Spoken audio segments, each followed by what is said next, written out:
ఇక్కడ చూడండి, ఇక్కడ కొన్ని టాస్కులు ఉన్నాయి. దాని పక్కన డన్ ఆర్ నాట్ అని ఇవ్వడానికి ఒక డేటా వాలిడేషన్ బటన్ అయితే ఉంది. సో మనం డేటా వాలిడేషన్ క్లిక్ చేసి డన్ ఇచ్చామనుకోండి, ఇక్కడ చూడండి ఆ టాస్క్ అనేది స్ట్రైక్ అయిపోయి గ్రీన్ కలర్లో వస్తుంది అనమాట. నాట్ డన్ ఇస్తే నార్మల్గా ఉంటుంది, డన్ ఇస్తే అలా స్ట్రైక్ అయిపోతుంది. ఇలా చేయడానికి మనం ఏం చేయొచ్చు అంటే, నేను కొత్త ఒకటి తీసుకున్నాను అండి. ఇక్కడ కొత్త ఒకటి తీసుకున్నాను చూడండి. ఇక్కడ నేను డేటా వాలిడేషన్కి ఒకసారి data validation done or not అని ఇస్తున్నాను.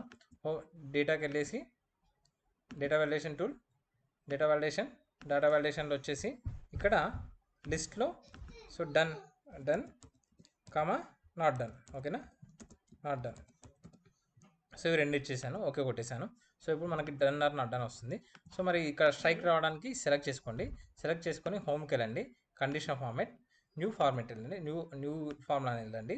దాంట్లో ఇక్కడ చూడండి యూజ్ ఫార్ములా టు డిటర్మైన్ అనేది లాస్ట్ సెలెక్ట్ చేసుకోండి. సెలెక్ట్ చేసుకున్న తర్వాత ఇక్కడ ఒకవేళ ఇక్కడ కర్సర్ ఇచ్చేసి ఒకవేళ ఇది గనక ఈజ్ ఈక్వల్ టు డన్ అయిందనుకోండి, డన్ అయితే ఇక్కడ ఈ డాలర్ తీసేయండి.